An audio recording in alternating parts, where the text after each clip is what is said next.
भारत में स्थित एक ऐसी गुफा जिसके बारे में बहुत ही कम लोगों को पता है। जी हाँ, मैं बात कर रही हूँ रामायण काल की बाली की गुफा के बारे में। वैज्ञानिक बाली की गुफा में जब घुसे तो अंदर जो नजारा देखा उनके भी होश उड़ गए। ऋषि मुख पर्वत पर स्थित सुग्रीव की गुफा के बारे में हर कोई जानता है, परंतु बाली की गुफा के बारे में हर कोई नहीं जानता, जो अपने अंदर ही कई राज समेटे हुए है। इसका पता जब वैज्ञानिकों को चला तो वह भी इसके अंदर गए और उन्हें कुछ ऐसे प्रमाण मिले जिससे कि ये साबित हो गया कि ये गुफा सच में बाली की ही गुफा है। परंतु गुफा के अंदर से उन्हें ऐसा क्या मिला जिसके बाद उनके भी होश उड़ गए। दोस्तों, वानर राज बाली का शासन किष्किंधा नगरी हुआ करता था। वो इतना बलशाली था कि उसने रावण को भी हरा दिया था। लेकिन ऐसा क्या हुआ कि उसके अपने भाई से ही दुश्मनी हो गई, जिसके पीछे का कारण था वो गुफा जिसे आज हम बाली की गुफा के नाम से जानते हैं। एक बार की बात है जब मायावी नाम के राक्षस ने बाली को युद्ध के लिए ललकारा। बाली उसके पीछे भागा और वो राक्षस भागते भागते एक गुफा के अंदर जा पहुंचा। बाली ने उस गुफा के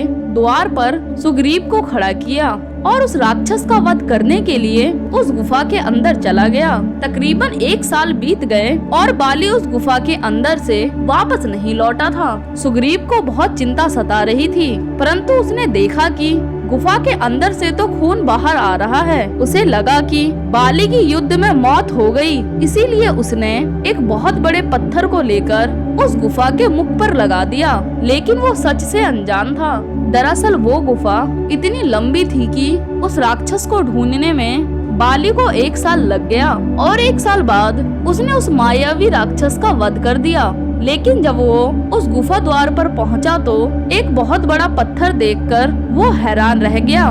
उसने मन ही मन सोचा कि शायद सुग्रीव में राज शासन का विचार आ गया है। उसने जैसे तैसे वो पत्थर हटाया और वापस अपनी नगरी में पहुंचा और सुग्रीव पर गुस्सा होते हुए उसे धक्के मारकर अपनी नगरी से बाहर कर दिया। जिसके बाद सुग्रीव अन्य वानरों के साथ ऋषि मुख पर्वत पर रहने लगा। जिसके बाद सुग्रीव की गुफा के बारे में हर कोई जानने लगा, परंतु बाली की गुफा से हर कोई अनजान था।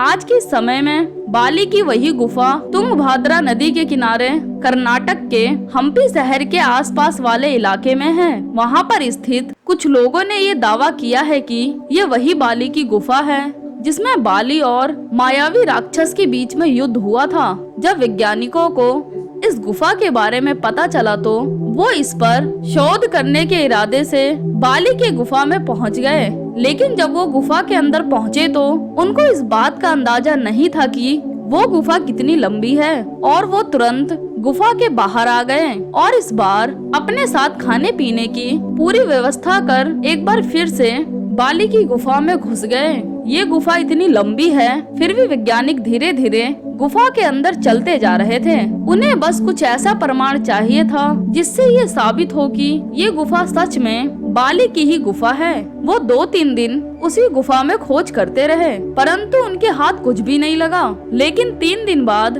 उन्हें अंदर से एक विशालकाय नाखून प्राप्त हुआ।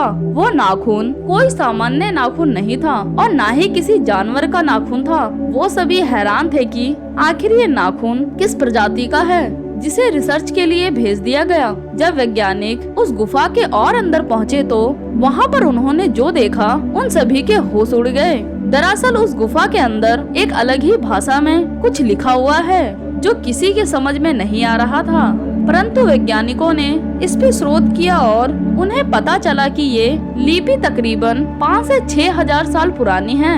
वानर नाम की प्रजाति पहले इस तरह की लिखावट का प्रयोग किया करती थी। वानर बंदरों से अलग हुआ करते थे। उनका शरीर मानव की तरह होता था, परंतु मुख बंदर की तरह हुआ करता था और उनकी पूंछ भी होती थी और वो काफी हष्ट पुष्ट पहलवान की तरह होते थे। जब उस नाखून की अच्छी तरह से जांच करी गई तो ये पाया गया कि वो किसी आम इंसान का नाखून नहीं है, ना वो किसी जानवर का नाखून है, क्योंकि मायावी राक्षस और बाली के बीच उस गुफा में युद्ध हुआ था। तो ये प्रमाण दिए गए कि ये जरूर उस मायावी राक्षस का ही नाखून है। जिसके बाद वैज्ञानिकों ने भी इस बात पर मोहर लगा दी कि ये गुफा सचमुच बाली की ही गुफा है। जो आज के समय में कर्नाटक के हम्पी शहर के जंगली इलाकों में मौजूद है। इस घटना को लेकर आपके क्या विचार हैं? कमेंट सेक्शन में जरूर बताएं और ऐसे ही मिस्टीरियस और अमेजिंग वीडियो देखने के लिए फैक्ट शेयर चैनल को सब्सक्राइब कर बेल आइकन प्रेस कर ले, ताकि नई वीडियो की सारी नोटिफिकेशन आपके मोबाइल पर सबसे पहले पहुंचे। मैं मिलूंगी अगली बार एक और नए टॉपिक के साथ। तब तक के लिए नमस्कार। वीडियो देखने के लिए थैंक्स।